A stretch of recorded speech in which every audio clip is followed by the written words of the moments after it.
Room will begin the program shortly.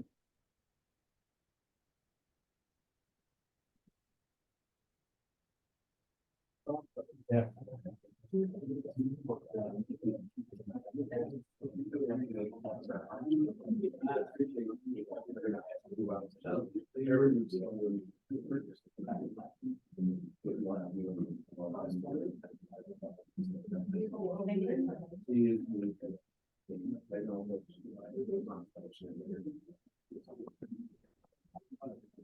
Good evening, ladies and gentlemen, and welcome. I'm Walter Devan, President of the Alabama World Affairs Council. It's a pleasure to have you all with us this evening. I want to especially, I've noticed we've got some new guests who are joining us. Thank you. Hope you'll enjoy the program tonight. And please, if there's anything, information you need, we'd love to have you join our ranks. I can make that happen very, very quickly. So please let us know who you are, and we welcome you participating in future programs. To those members, and I haven't taken names, so I don't know if any of you are in this crowd. We still have a few folks who haven't renewed their paid their dues to renew their membership. If there's any issue with that, again, I can help you with that, and we'll be looking at getting some paper invoices out. I know some people are not not on email these days, so we'll take care of that as well. Upcoming program, what I am working on right now. So let me give you a preview, and I just don't have a date. I had the privilege to meet and work with Anton LaGuardia, who is the senior editor of The Economist magazine. And Anton wrote one of the best books, I think, on the Israeli-Palestinian conflict called War Without End. And he's English, but he's currently stationed in Washington, D.C.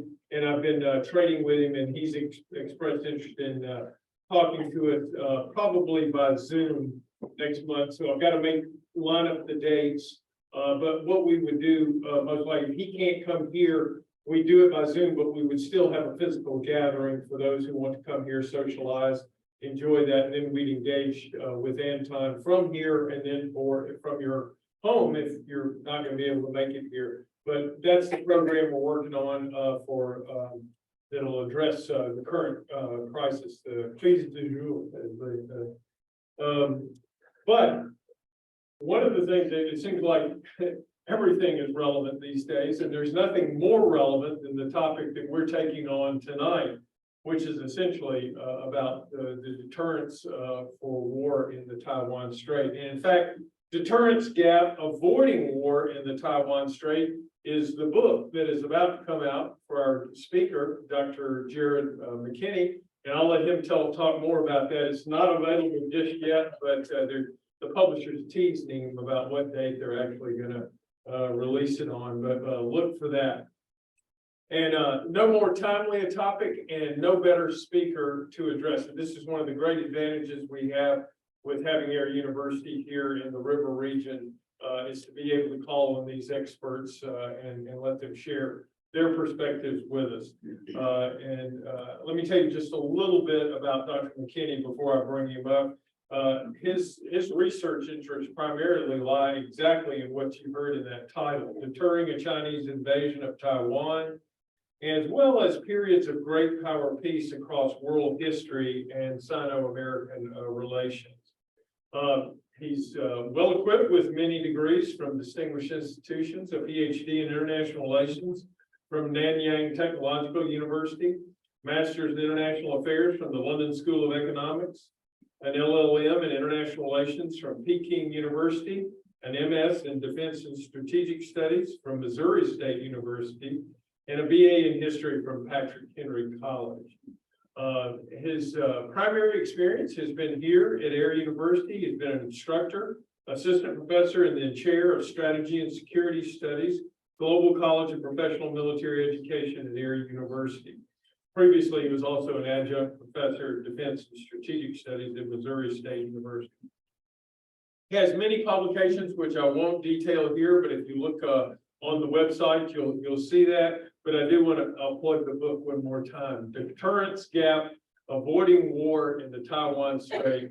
Dr. Jared McKinney, pleasure to have you with us, sir.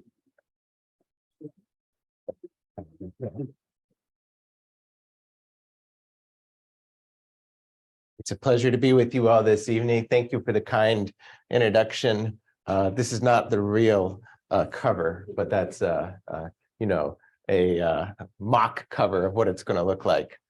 So I worked on this project with Peter Harris at Colorado State University. So the presentation tonight represents both of our work.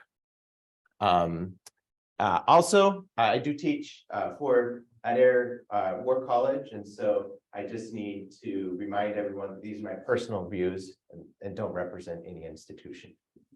If you could go to the next slide, I'll kick it right off with an overview of the argument. In this brief tonight, these are the points I want to cover. I'm going to look at expert opinion and non-expert opinion on the Taiwan issue. And then I'm going to make an argument negotiating between those two. And the argument that deterrence is actually failing today in the Taiwan Strait, and that the situation is pretty dire, and that America is not currently making all of the right calls in this regard. I'm going to look at Chinese decision-making and how it could change over the next few years. And then I'm going to show you how you can show me I'm wrong if you think I'm mistaken in the argument. And then I'm going to end with some recommendations. If you could go to the next slide, we'll kick it right off here. So I apologize, it's a little small, but I'll definitely summarize the points, so don't feel like you have to read it specifically. Existing explanations on the Taiwan issue is that experts, almost 70%, do not think an invasion of Taiwan is likely this decade. In fact, of experts, and these are serious world-class scholars of international relations and East Asians and practitioners, only 10% believed a Chinese invasion of Taiwan was probable this decade. Most of them would only say it's possible. And so expert opinion right now is that a Chinese invasion of Taiwan still is not likely this decade. In contrast, military leaders and non-experts, which that's not a turn of judgment, that's simply they're not working this issue necessarily every day over decades, judge that a military invasion of Taiwan by China this decade is actually pretty likely. And this is true increasingly of public opinion, and also true of some US military officials who've spoken quite frankly on this topic. I give a quote there on the right from one such official, the commander of US Strategic Command, who says, the big one, implying with China, is coming. So why is there a pretty significant disagreement between expert and non-expert opinion on this topic? And the simple answer is that experts tend to see a lot of continuity in China's policies towards Taiwan.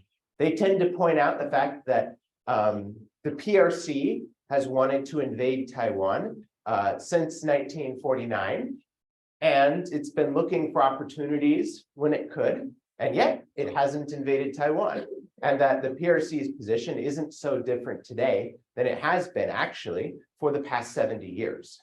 And so experts tend to see a lot of continuity. Non-experts see discontinuity represented by Xi Jinping, and they tend to think that Xi Jinping represents a different type of Chinese politics that suggests that action towards Taiwan has become more likely in a period of discontinuity in contemporary China.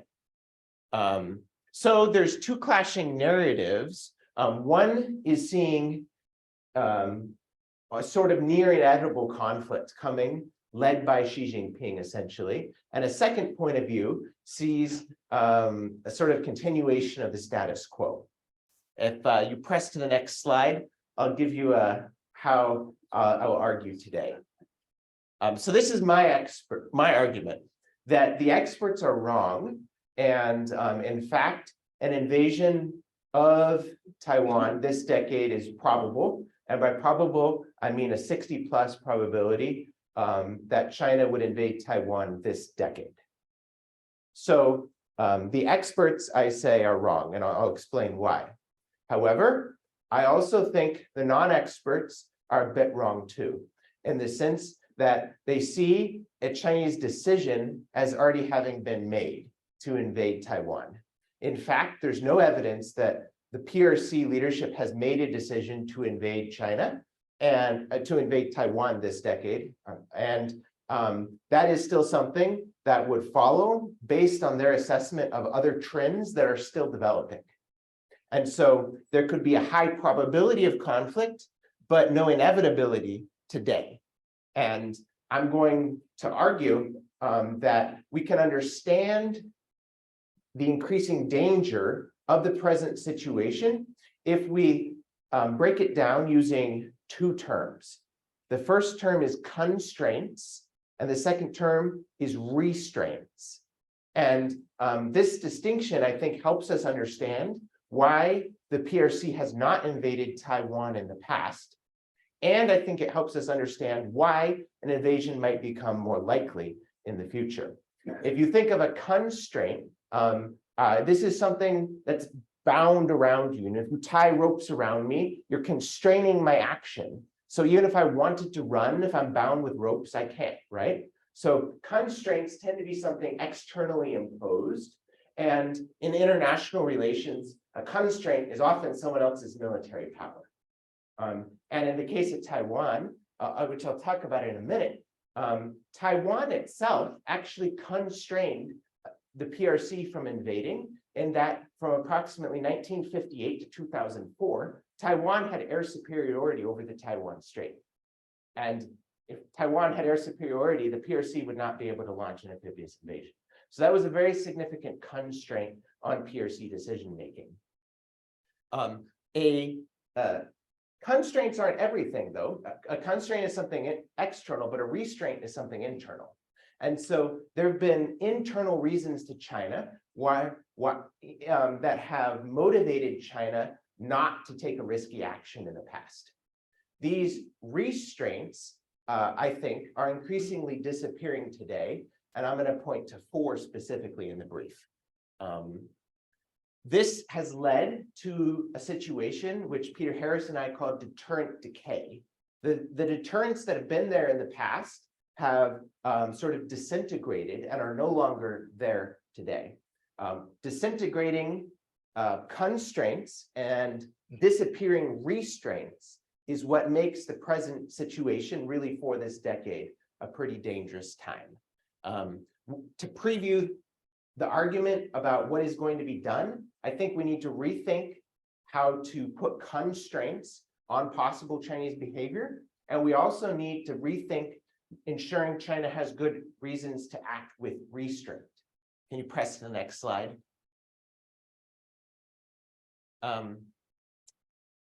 So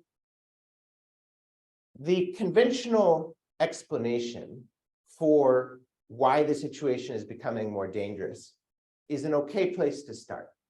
And the basic reason is that Chinese military power has grown exponentially. That's true. And I'll show a slide here illustrating this fact. Taiwanese military spending hasn't kept up. In fact, Taiwanese military spending has declined as a percentage of GDP from 1990 to the present, as Chinese spending exploded. A second conventional reason is really to focus on Xi Jinping as an individual and to argue that he represents the current period of discontinuity. I think this is a mistake because I don't think we can really get to know Xi Jinping as an individual. I think Chinese decision-making is pretty black boxed and we don't really know what's going on. And so if we make all of our analysis contingent on understanding Xi Jinping and his thinking, I don't think we're going to be doing much analysis because there's no real way to falsify someone's opinion. Oh, I think Xi thinks that. Well, how do you know? And the truth is, I don't think we know. And what this means is we don't want to center our analysis on an individual. We can still do analysis. We just have to approach it a different way. And I think that I'm going to show you maybe how we can do this today. Can you press the next slide? I will just say that if you've heard that a decision has been made to invade Taiwan by 2027, this is not true.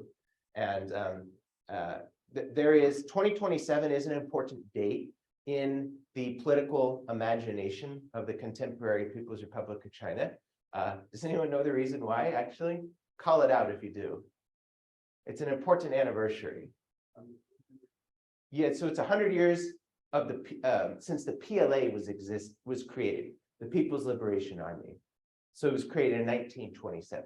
So this is the whole PLA, the whole PRC political calendar is actually organized around a series of centennials. The first one has already happened in 2021. That's the creation of the Communist Party. The next one is 2027, the creation of the People's Liberation Army. The next one is 2049, the creation of the People's Republic of China. So these are symbolic dates. So some people have looked at the symbolism of 2027 and said, therefore, the PLA is going to invade Taiwan in this year, but there's no actually evidence for the therefore. There is evidence that it's an important date, and we want to watch it carefully, right? To press the next. Okay, yeah. So what has stopped a PRC invasion in the past? And the truth is, lots of things have, both constraints and restraints. And I tried to list them here in a chronological order to get a sense. And if you can't read it, it's okay. What's important to see is that there's multiple deterrents and they're overlapping. And I'll walk through them very briefly. From 1950 to 1980, there was the Taiwan Strait Patrol, which is basically a US military organization going up and down the Taiwan Strait, ensuring that there wouldn't be a PRC invasion. So that's a pretty significant deterrent.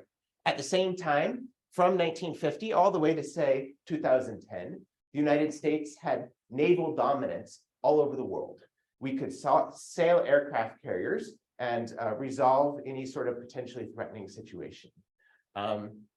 We took it even a step further with Taiwan, and the United States signed a mutual defense treaty with Taiwan, which we then called the Republic of China, in 1955.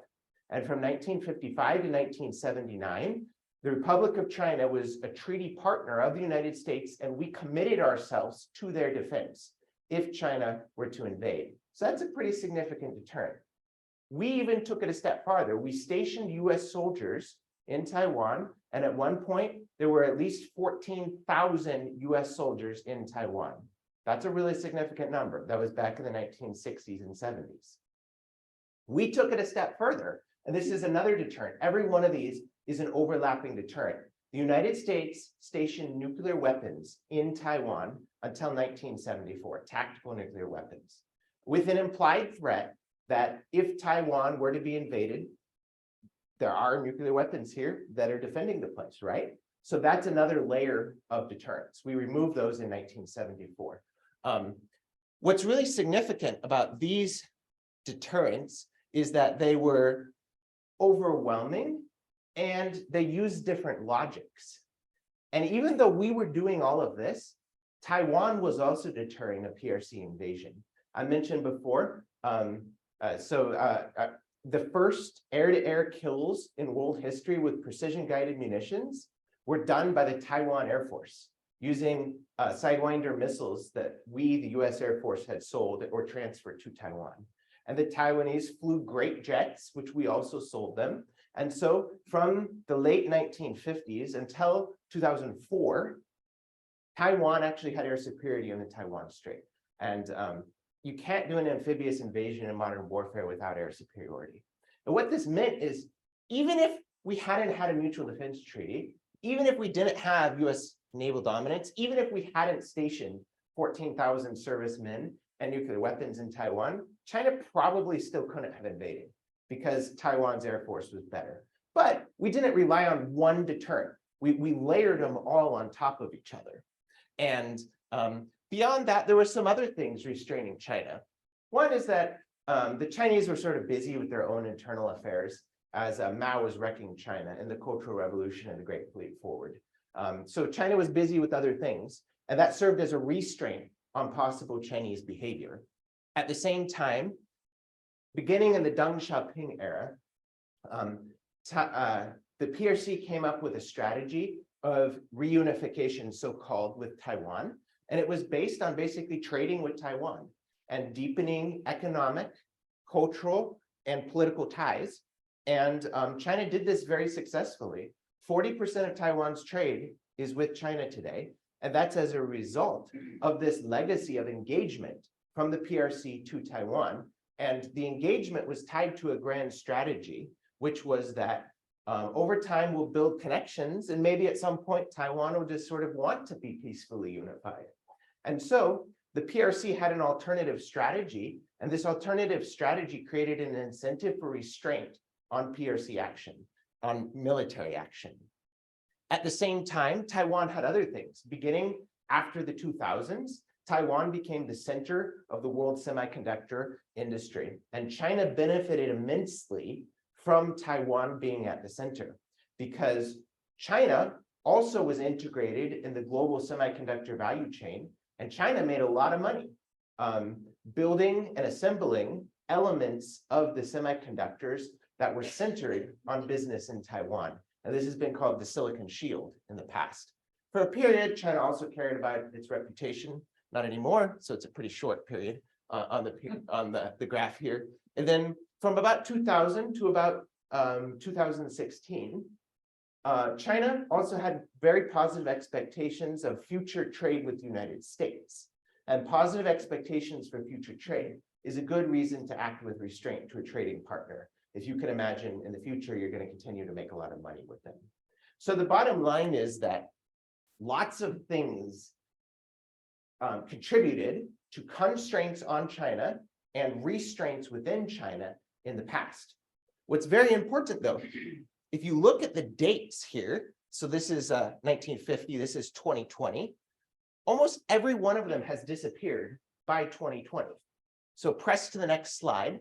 And so what is actually deterring China today from invading Taiwan? And the answer, I'll skip this one, press to the next one.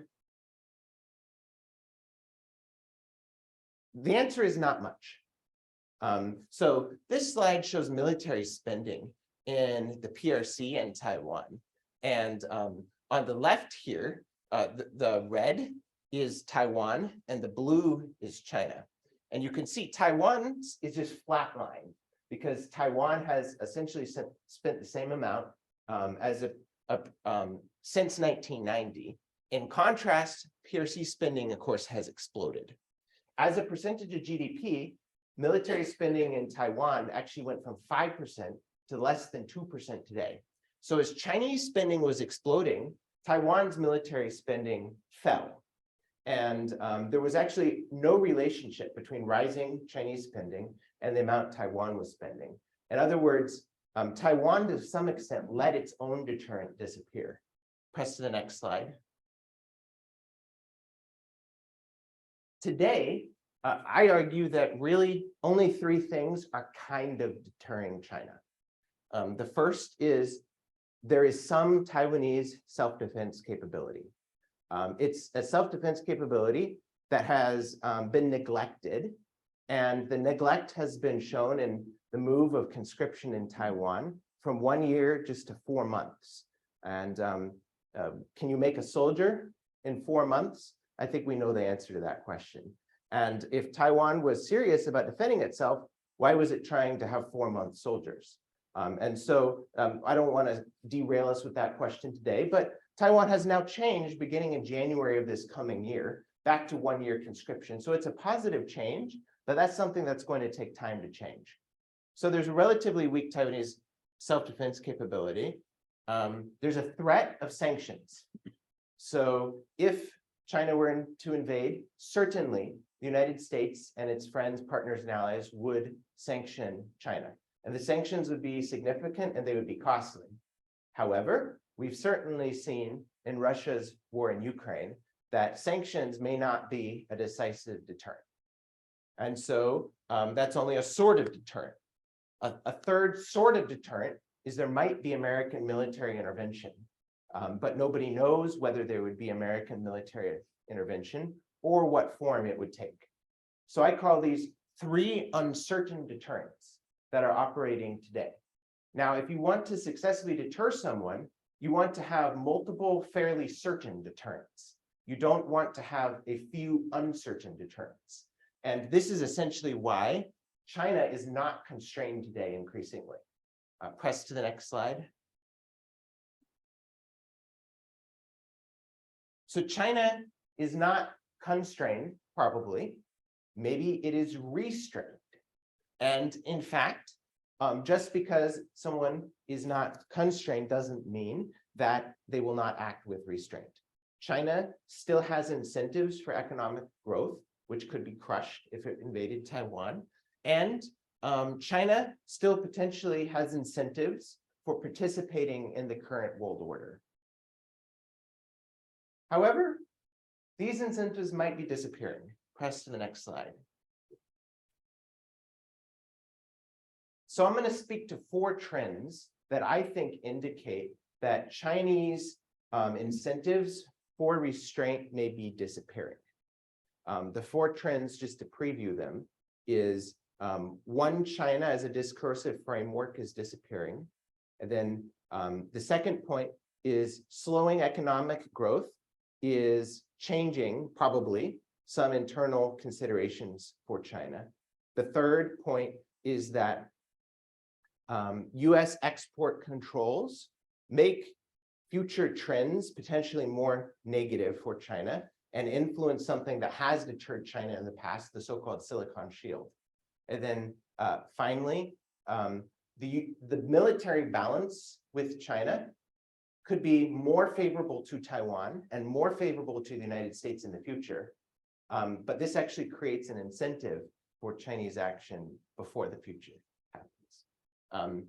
So the bottom line is on number 1, America has modern relations with China because we in China were able to come up with a ambiguous, complicated, unclear policy that allowed us to set our differences aside. And this is what China calls the One China principle, and what we even call it a different thing, the One China policy. And essentially, the One China policy, which was negotiated by the greats of American diplomacy, Henry Kissinger and Richard Nixon and their advisors, but also later Jimmy Carter as well, is centered on this idea that the United States recognizes the PRC as the sole legal government of China. And we do not recognize what we previously called the Republic of China as China. However, we maintain the right to have informal relations with Taiwan. And this is a very broad, general, tricky agreement, but it allowed the 2 sides to mediate a very deep estrangement in the sense that before this wording was agreed, the United States didn't have any sort of significant relations with the People's Republic of China. And this was essentially a clever way to change that to some extent. And it's at the heart of modern US-China relations. These One China agreements, which were sort of enshrined in 3 communiques in 1972, 1979, and then 1982, have fallen on hard times really since 2016. And a lot of the informal practices associated with respecting the One China framework have increasingly been on rocky ground. This is to some extent, to a large extent, due to China's own actions, and to some extent, it's also due to changing American political decisions. And a lot of this began in the Trump era, in which some decisions were made which pretty radically broke with prior precedents. And President-elect Trump spoke with Tsai Ing-wen, the leader of Taiwan, on the telephone in 2016, which is something that had never been done, and it had not been done before, because it seemed to indicate official relations rather than unofficial relations, which tended to be at lower people-to-people levels, focusing on economic and cultural issues. Since 2016, others in American politics have done similar things. At the same time, China's crackdown against protesters in Hong Kong in 2019 threw cold water on the idea of peaceful unification and on the idea of so-called one country, two systems.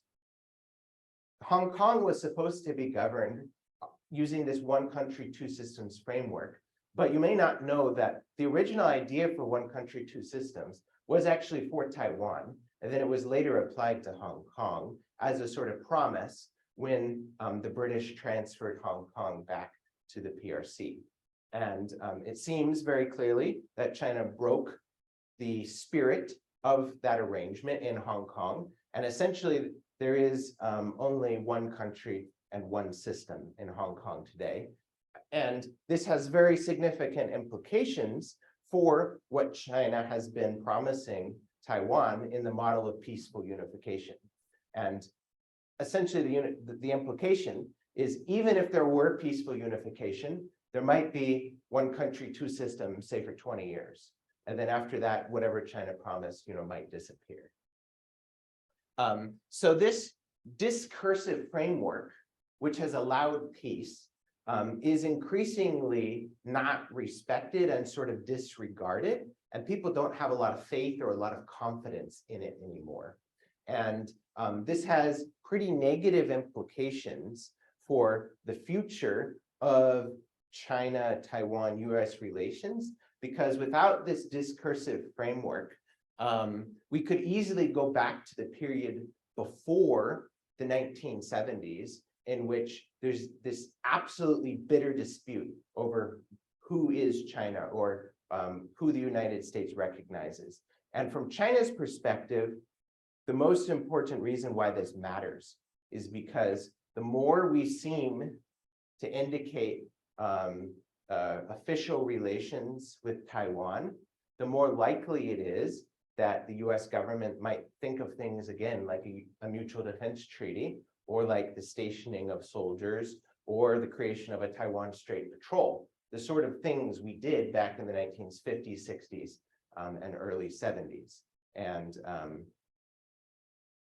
let me press on to the next trend, but the bottom line is that the sort of discursive foundation for peace is on rocky ground today. Can you go to the next slide there? Yeah. Number 2. Yep. So this graph here represents the main point I want to make.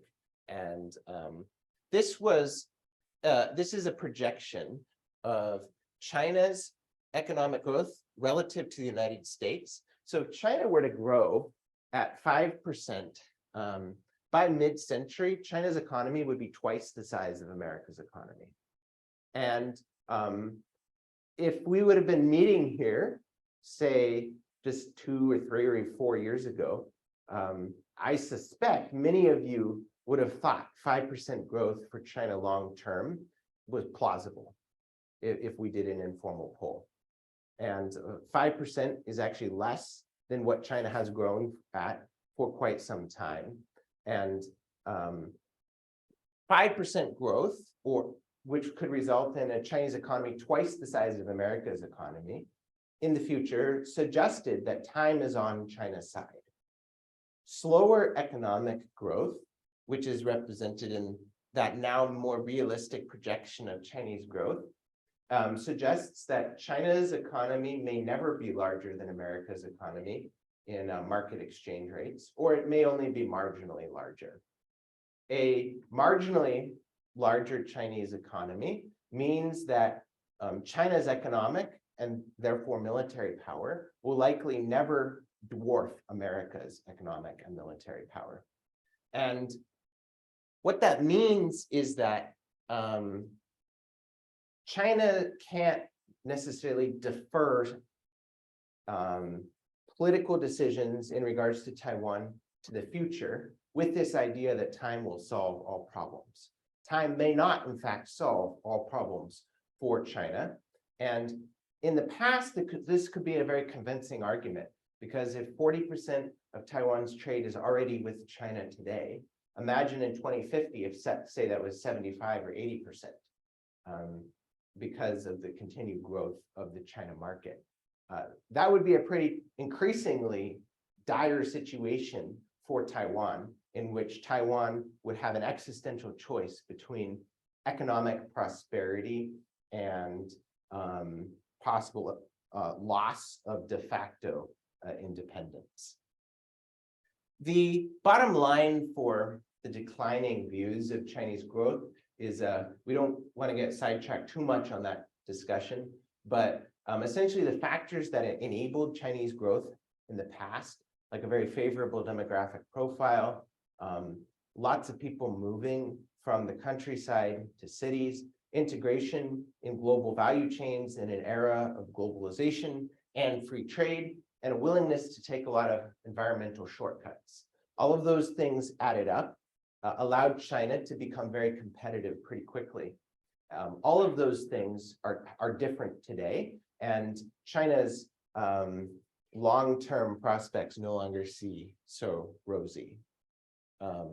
What this means is that China's strategy, preferred strategy of long-term sort of economic dominance that could lead to a peaceful Taiwan outcome in which Taiwan was coerced or incentivized to unify with China, isn't likely to succeed. And this, I believe, will lead to more pessimistic expectations for the future in China, and perhaps more willingness to look at the second option, which is forceful unification using military power.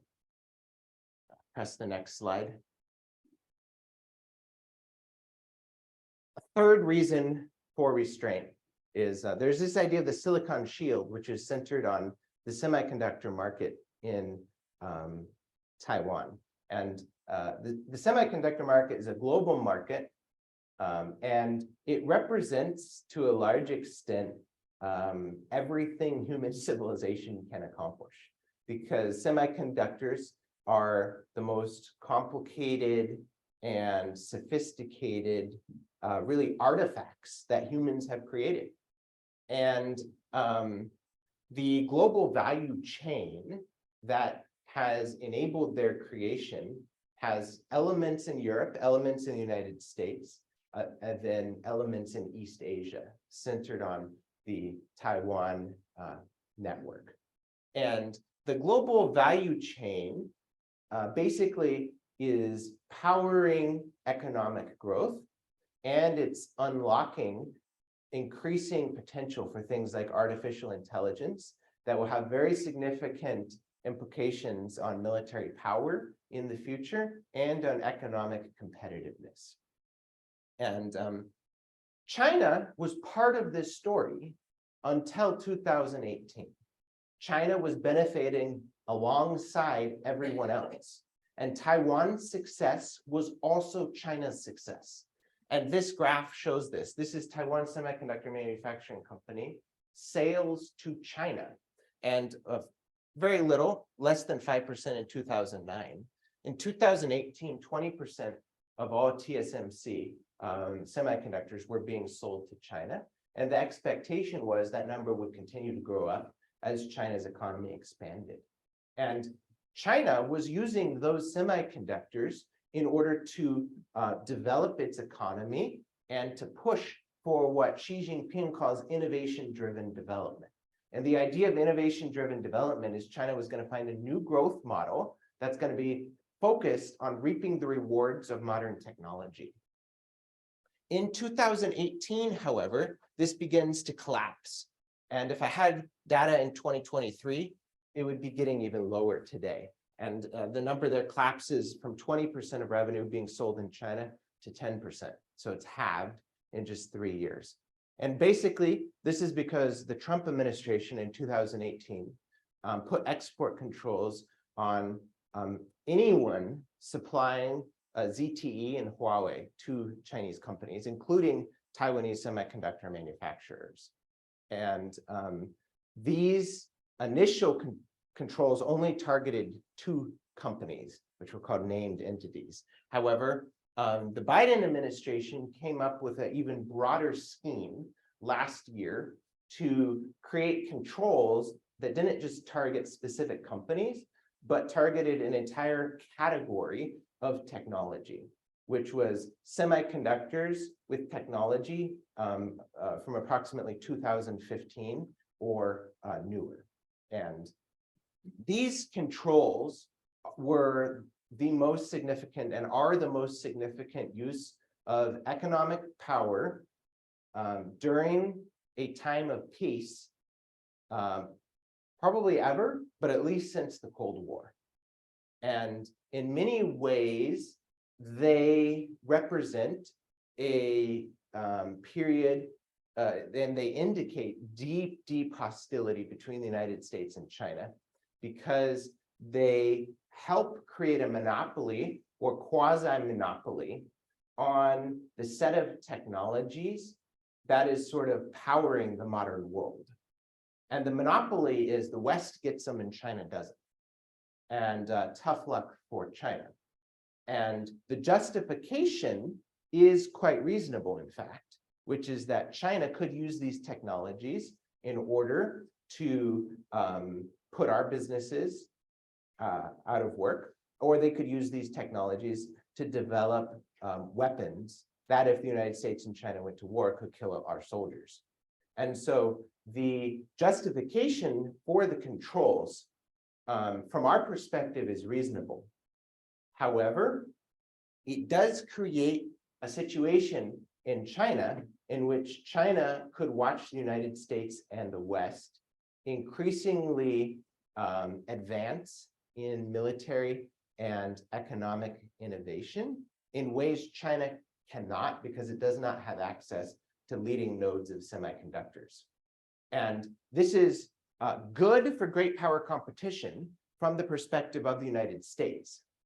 However, this might be bad from the perspective of deterrence, in the sense that if China is already kind of thinking time is on America's side, it's not on China's side. If China loses access to the key technologies that are enabling a so-called revolution in military affairs, is China going to simply watch the United States develop these technologies and do nothing? Or would it possibly consider looking to use its military power while it's still relevant? And that's the sort of part I am concerned with. And I'm not sure that we have discussed that point enough. There is also the sort of tricky point that in terms of the semiconductor technology that China is being denied, the specific technology is called extreme ultraviolet lithography. There's maybe 80 or 100 of these machines in the world that can create modern, sophisticated semiconductor nodes. And of those 80 or 100 machines, at least half of them are in fact in Taiwan. And it seems that this very likely could create an idea, perhaps, in the mind of China. And if we can't buy these machines, maybe if we just take them, that will be able to unlock innovative capabilities that otherwise were increasingly challenged. Press the next slide. So this speaks to the balance of power. And my assessment is that the balance of power today is not good from an American or Taiwanese perspective, but that in the 2030s, it'll be quite decent. And the bottom line for this is that China began military modernization, a whole cycle of modernization, in the late 1990s. And this military modernization cycle created a system of technologies that essentially directly countered American military power, which was centered historically on carrier strike groups. And China created anti-ship ballistic missiles that could potentially threaten a carrier strike group. And the promise of a carrier strike group is it can go anywhere in the world, and it can project military power through aircraft strikes. And all of a sudden, the creation of sophisticated anti-ship ballistic missiles challenged this model. That was one of the results of China's cycle of modernization. As part of that same cycle, China created arguably one of the greatest naval ships in the world, the Renhai class of cruisers, which actually have anti-ship ballistic missiles that launch from the cruiser, which is something nobody else has done. And China created relatively sophisticated modern aircraft represented by the J-20. So at the same time, in this period, 1999 to say 2014, America had other concerns. We were not relentlessly focused on military modernization. And in fact, we didn't talk too much about prospects of peer competition or even war with China. We began a counter-modernization cycle against China sometime after 2014. And we will eventually see the fruits of this counter-modernization cycle. And I think the fruits will be real and they'll be significant, but they won't be here until the 2030s. And the fruits that we're going to see things like the B-21 bomber, which, yes, probably will be the greatest bomber ever made. And it has very significant uses in a potential conflict with China. We're also going to see the long-term results of American investments in submarine warfare and things like the Columbia-class submarine and other related technologies. But before the 2030s, the United States remains centered on a series of technologies that are much less relevant in terms of deterring a Chinese invasion of Taiwan. And these technologies are carrier strike groups and F-22 and F-35 fighters. These are great fighters, but they have very short range. And if you want to project military power around Taiwan, it has to get there. And if the carriers aren't going to be in the area, that means that the fighters would probably have to be flying from somewhere in the area. And the places they could fly in the area would be very vulnerable to attack from cruise and ballistic missiles. And so there's quite a conundrum in terms of military power today. At the same time, as I mentioned before, Taiwan's own self-defense capabilities have not kept up with the times. Taiwan's Air Force is centered on F-16s. And while the variant of F-16s Taiwan flies is quite good, it's not going to be competitive in this sort of environment in which there would be layers of missile defense projected by China. At the same time, longer term, things are really changing as well. Japan is moving from 1% to 2% of its GDP in terms of defense spending, and that's a huge change because the Japanese self-defense force is one of the most sophisticated forces anywhere today. And much of that money is going to be spent in technologies that would make Japan and likely the United States more secure in a potential conflict with China.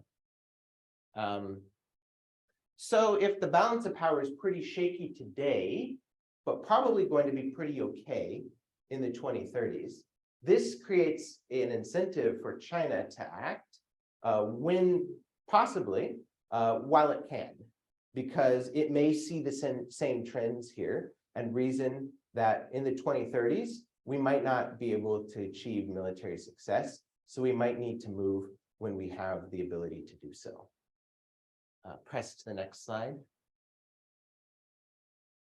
So how would you actually get to war? And this arrow basically summarizes the current situation. Taiwan is the most important of all of the objectives of the PRC today. It's the so-called core of China's core interests. Secondly, China is increasingly acceptive of nationalism, and there are two significant opinion surveys done in China recently that indicate that China's people have become much more open to forceful unification with Taiwan. At the same time, there's going to be challenges to the existing political framework, the One China framework.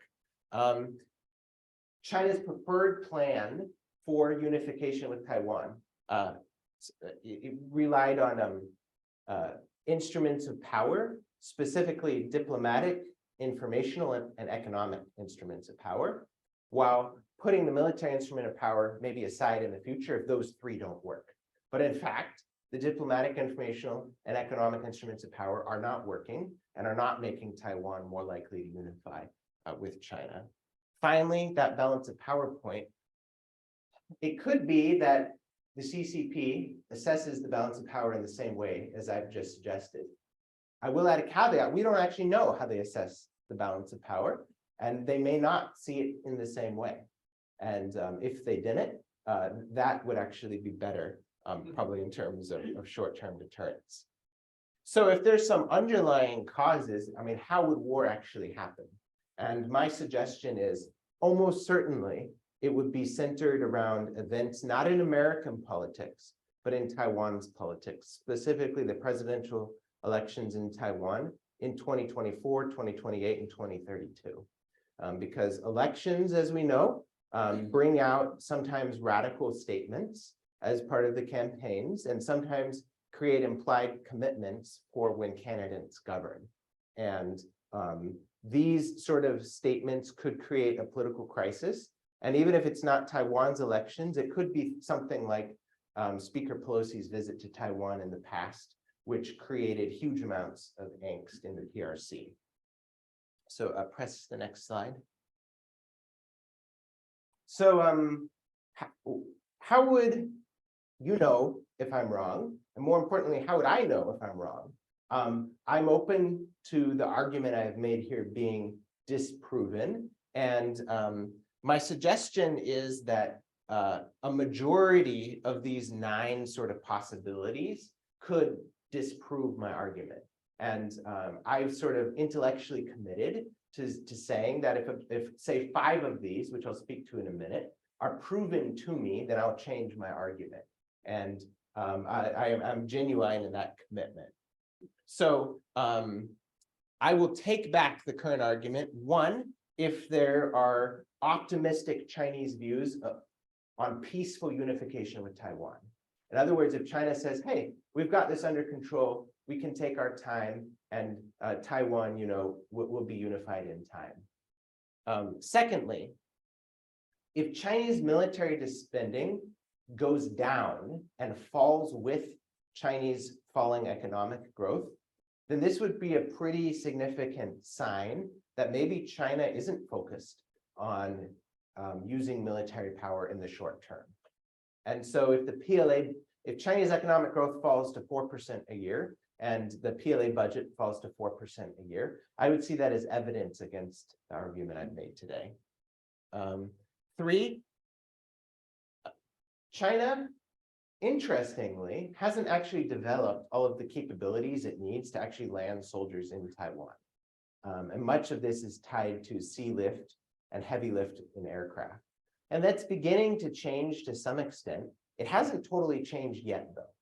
And so one of the ways to sort of disprove the current argument is if China didn't really prioritize developing amphibious assault capabilities, and it sort of left those on the back burner. Another way that would indicate maybe the current argument is wrong is if Chinese analysts had really optimistic views of China's military power and economic power in the future. If Chinese analysts really think that time is on China's side, then that indicates that China has incentives not to act in the short term. And so that's something that I think we want to watch for. Chinese leaders could also sort of give a speech and talk about strategic patience. And they could say, I know there's rumbles of war, but in fact, China is actually committed to peaceful unification. And we're going to bide our time. We're not going to press things. And they've not given that sort of speech so far, but they could give that sort of speech. And that would indicate to some extent that maybe they're not looking to imminent military action in the short term. China could also develop its own sophisticated semiconductor capabilities. I don't think it's going to be able to, but if it did, that might lead to more optimistic Chinese assessments of the future. Something Chinese analysts are watching very carefully is whether the current political party in power in Taiwan, the Democratic Progressive Party, is reelected in January 2024. If it's not, then that could lead to more optimistic views of the future from China's perspective. If it is, then that'll likely lead to increasingly pessimistic views of the future from China's perspective. Then finally, there could be some sort of wild card event which gives China an opportunity, and maybe China doesn't take the opportunity. And that would also be good evidence against the sort of current argument that season invasion is pretty likely. And this could be, say, a major war develops involving Israel and Iran, maybe even the United States, tied to the current violence in the Gaza Strip and in Israel. And this could create a sort of opportunity. And maybe China doesn't exploit that opportunity, actually tries to maybe mediate peace or something. And that would be evidence against sort of imminent Chinese action as well. So press to the last slide. So what should be done? And the truth is the problem is hard, but I do think there are some easy things we could do that we're not currently doing. And there's some hard things that we need to do, but which may be too hard. But maybe we can at least do the easy things. And I list a lot of them here. They range from Japan could make some moves to move from 20 to 30 submarines pretty quickly. That could add some deterrent value. Taiwan could make clear to China, hey, if you invade us, you're not going to have access to our semiconductor technology, because we're going to make sure that it's not operable and that you're not going to get any benefit from invading us. Taiwan could also refocus its military power on capabilities that actually have a chance of stopping the PLA. And I need to be very frank with you, like we're delivering Abrams tanks to China right now. If you've paid attention to Taiwan right now, sorry, misspoke, but if you've paid attention to the war in Ukraine, I mean, how optimistic are you about the ability of tanks to operate effectively in modern warfare? And the truth is, it's not what Taiwan needs. And the Taiwanese have asked for something, and we have sold them something that probably isn't going to make a difference. And that's a mistake. And so Taiwan's going to have to stop making that mistake, and we're going to have to stop making that mistake. And that's something that can be done at any point. It just has to be done. Taiwan isn't going to be able to modernize its forces for a long time, though. And what that means is we're going to have to think of other types of incentives to avoid war in the short term. And some of these aren't actually that hard. They just take some boldness in decision making. One of the really significant sort of developments that have occurred recently is the Air Force and Special Operations Command, you can watch on YouTube, has figured out a way to drop cruise missiles out of C-130s and other transport aircraft. And what this means is every transport aircraft could be potentially turned into a bomber. And if you're saying we need to wait till 2030 to have bombers, that's not actually true. There's ways to use existing equipment to acquire that capability sooner rather than later. And my argument is we really need that capability sooner rather than later. But nobody has made the decision to do something like that writ large.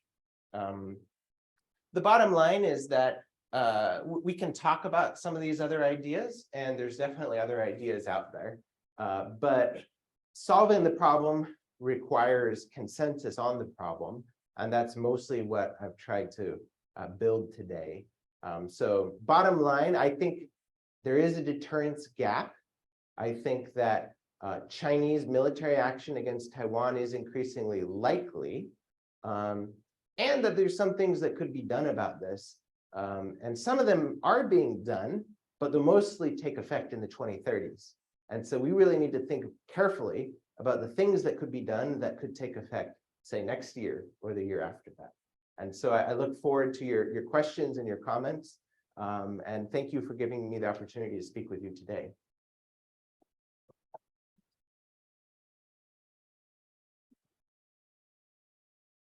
Thank you.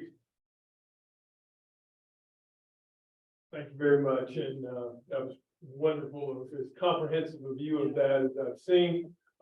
We'll start here in the room. First question, Bob? Dr. McKinney, I want to thank you for a fascinating talk on Lawrence Spencer. I used to hold your position at the ALWAC colleges in East Asia. Here's a restraint, an internal one. Does Xi Jinping want to end up like Vladimir Putin as an international pariah? Is that an effective restraint inside? And the second question is what the Biden administration calls integrated deterrence. Is that trend effective? Is it coming effectively? So those two kinds of questions. Yeah, thank you for those two questions. And I, of course, have great respect for the sort of position you've been in the past, and you've thought about these, I'm sure. But my take would be, on the first point, Xi doesn't care what the world thinks about him. He only cares what China's people think about him. And evidence for that is what he's done to Hong Kong, which violated what China committed in its commitments to the British. And it violated the dignity of Hong Kongers. And so, and also what Xi Jinping has done to the Uyghurs in Xinjiang, in which the horrific and relentless persecution of a minority that is, completely beyond the pale.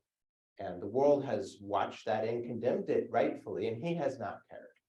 And it's hard to know what more he could do in terms of making the world condemn his actions. So I don't think he cares. What he's interested in is the Chinese people and their views. And as I indicated in my brief, there is some evidence that the Chinese people are increasingly open to the idea of using military force against Taiwan. And surveys in 2020 and 2021 showed that around 55% of China's people seem to support using military force against Taiwan. And then to your second point, I understand every new administration comes up with buzzwords, and integrated deterrence is a buzzword. However, I also think it's a useful one. And I very carefully read the current National Defense Strategy, which is the only place in which the concept of integrated deterrence has been developed. And the National Defense Strategy has an extremely sophisticated discussion of deterrence. And it organizes the concept by focusing on traditional categories of deterrence, which is deterrence by denial. I'll deter you by showing you I have the ability to prevent you from doing what you want to do. And deterrence by punishment, which is you may be able to accomplish what you want to do, but I can punish you so much that you won't want to. Those are traditional categories. But the current NDS adds this idea of deterrence by resilience. In other words, there is, if a society can maintain its will to resist, like Ukraine has, and remain resilient despite an invasion, that's pretty significant. And most importantly, and then they also introduced this idea of deterrence sort of by the distribution of information, which we tried ahead of the invasion of Ukraine, and it didn't actually succeed, but it still might be a useful thing to consider. But very importantly, the NDS actually says that states make a decision for action based on their own assessment of the status quo. And if they think the status quo is increasingly negative, they're going to be more willing to break the status quo. And if they think the status quo is okay, they're going to be much less willing to use military force. And this is important because I understand that China poses a very significant challenge to the United States. However, from the perspective of deterrence, I think it's very clear that we also want the Chinese government to say, yeah, the status quo is acceptable. The day the Chinese government says the status quo is fully unacceptable is a day in which deterrence is going to probably be impossible, or it's going to be extremely difficult. And so there's a sort of paradox in which strong deterrence requires some relative, or at least some optimism in Beijing. And so I do think we need to be careful in international competition not to win too hard. I want to win just like any American, but we need to be careful, that China is winning to some extent as well. Because if it's very clear it's losing, then it doesn't have great incentives to keep playing the game like we want to play it. Thank you. Jeremy, go to you and see if you've got a question in internet land. Yeah. Yes, Dr. McKinney, you've talked about the weapons platforms that are becoming obsolete because of Chinese long-range missiles. The fighter bomber aircraft, the aircraft carrier battle fleets, and the tanks even on land. What we haven't heard is whether by 2030 there'll be the weapon systems will be swarms of sea drones, swarms of air drones, and so even if the Chinese build amphibious capability, they could still be massacred by swarms of smaller weapon systems that are fairly autonomous.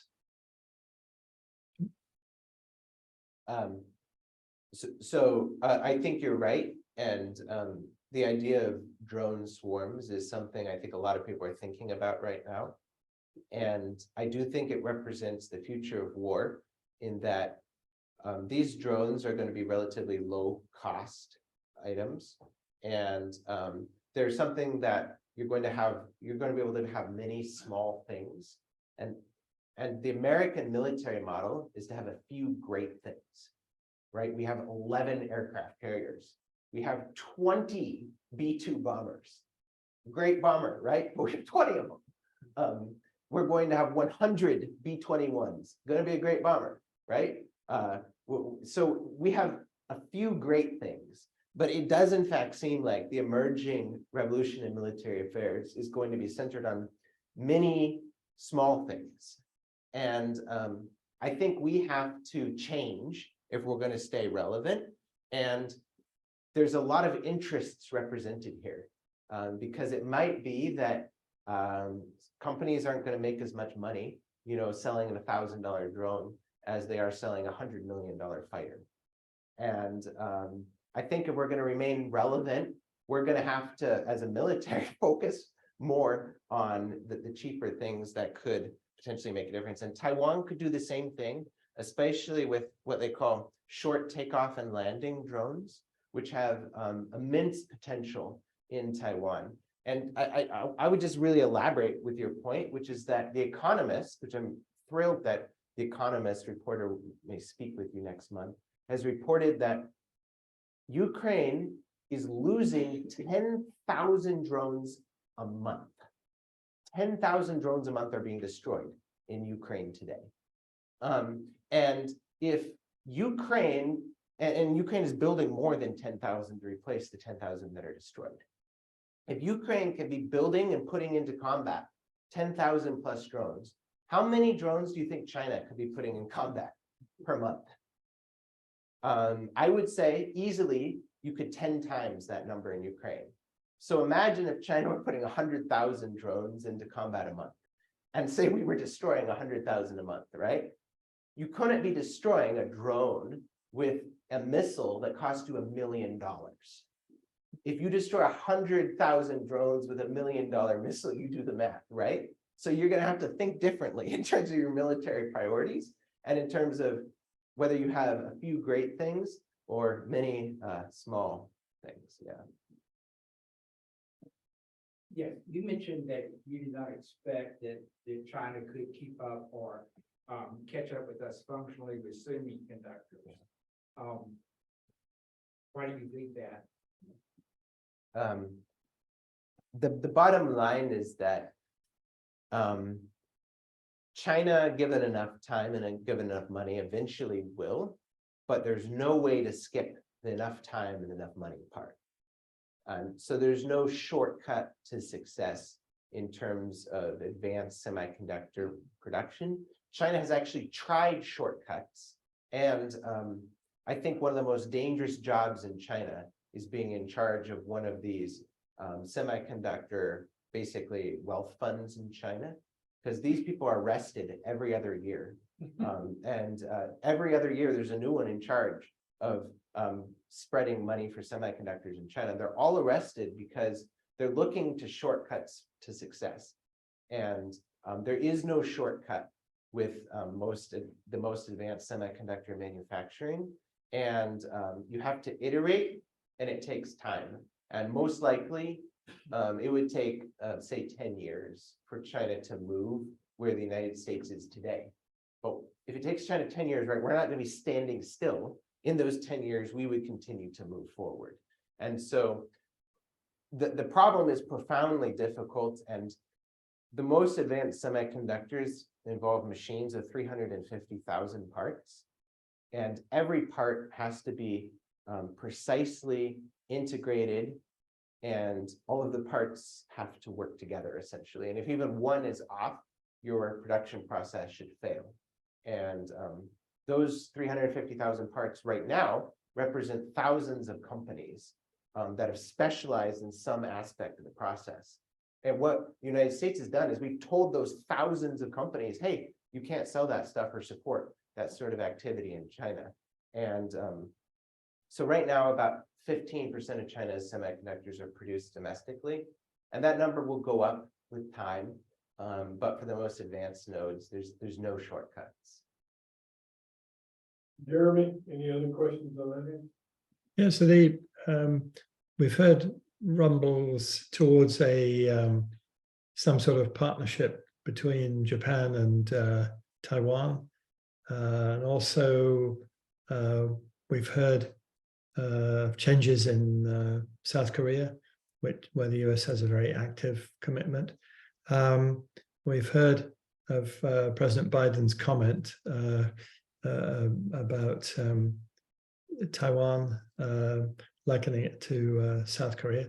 So what's the strategic prospect of developing more of a partnership between these emerging high-tech countries in defense of the China Sea?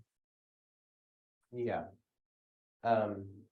So it's important, and it's also a very sensitive issue because South Korea and Japan remain very close trading partners with China, and they remain in East Asia in a way that we are not.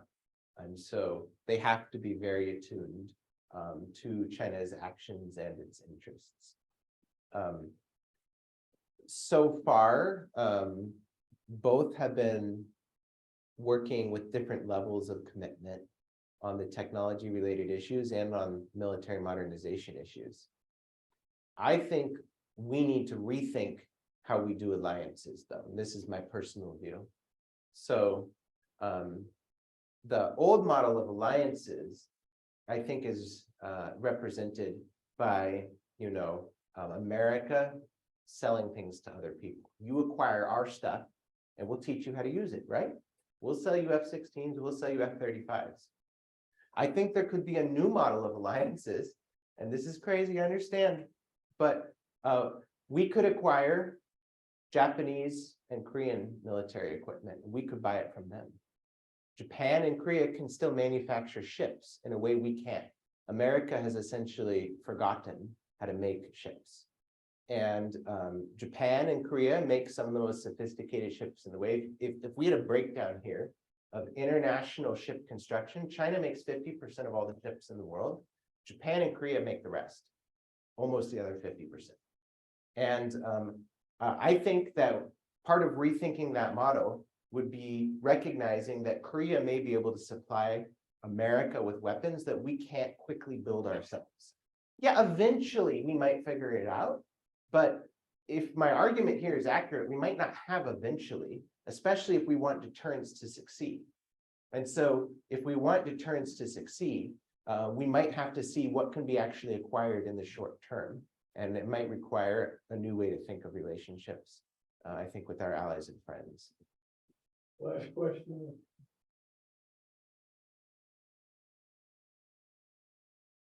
Thank you.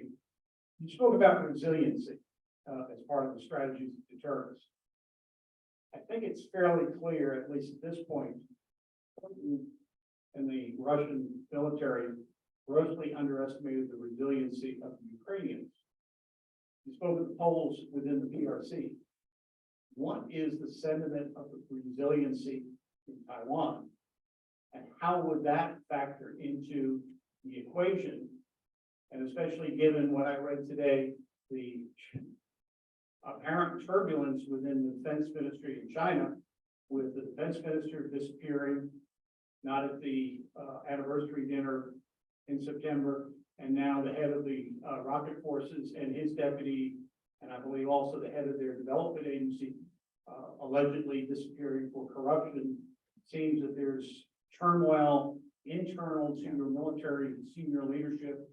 Yeah. I mean, those all things kind of are, play of the Dungeons and Dragon dice that they've got to throw. Yeah. So those are great questions, and I'll take the PRC one first. And the bottom line is that nobody knows what exactly the PLA rocket force commanders did in order to be purged, and same for the defense minister, and also China's foreign minister. But eventually, China just calls it all corruption. But corruption is like a category where you can put anything, and so it's not specific enough to be useful. For our purposes, the lesson, I think, is that Xi does not trust many of his own officials and leaders, and he appointed many of these people himself. And the foreign minister, he accelerated his promotions, and he was promoted ahead of schedule due directly to Xi's influence. The same with the rocket force commanders, who were personally selected by him and now purged. So if he doesn't trust his own senior leaders, then probably that's a restraint on doing adventurous things, because he doesn't know if they're telling him the truth, right? And so I would add that as a restraint, that and that's not something we do to China, right? That's something China's doing to itself. And maybe it's intrinsic to the sort of system the Chinese Communist Party is running. Maybe it can be mitigated. We'll have to see. To the first point about resiliency in Taiwan, this in some ways is the most important question of all. And there's a great deal of unknowability about it. But my preferred way of thinking about it is actually going back to Mao. And Mao understood that the ultimate form of war was people's war. And people's war was the people saying, we will fight and die. It does not matter what you do to us. We will not surrender. We will not give in. We will not negotiate.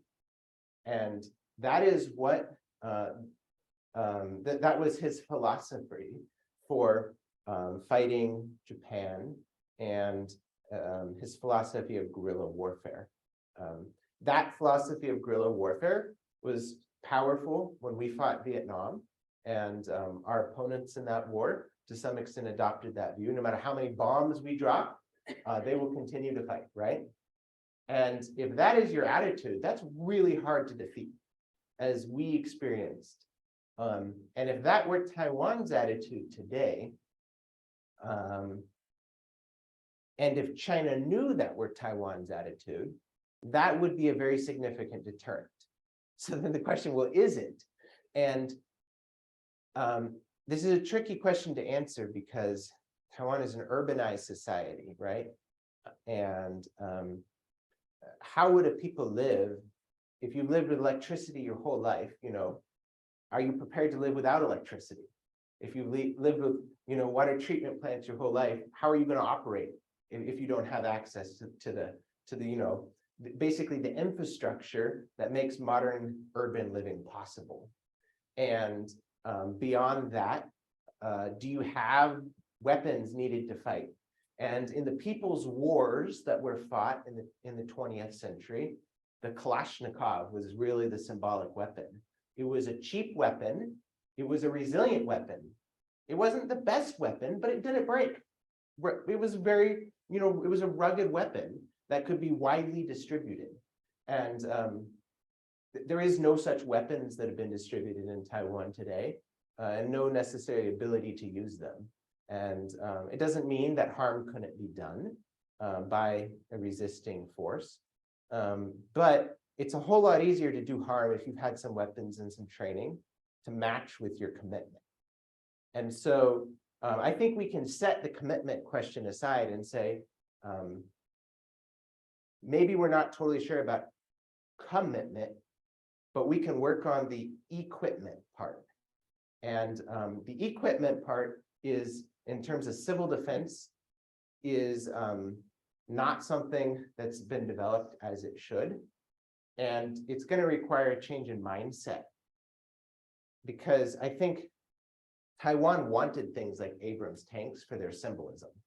They represent, you know, great American power, or at least they represented American power. But that's like a things model of resistance, when probably Taiwan needs to have a people model of resistance that doesn't require, you know, your symbolic thing. And Mao Zedong understood that when he wrote his book on guerrilla warfare. And if Taiwan's people could demonstrate that they understand that today, maybe by passing around copies of On Guerrilla War, then I think that could serve as a pretty significant deterrent and a sort of check on anyone's sort of thought process and whether it's a good idea to try to forcibly occupy, annex, or fight them.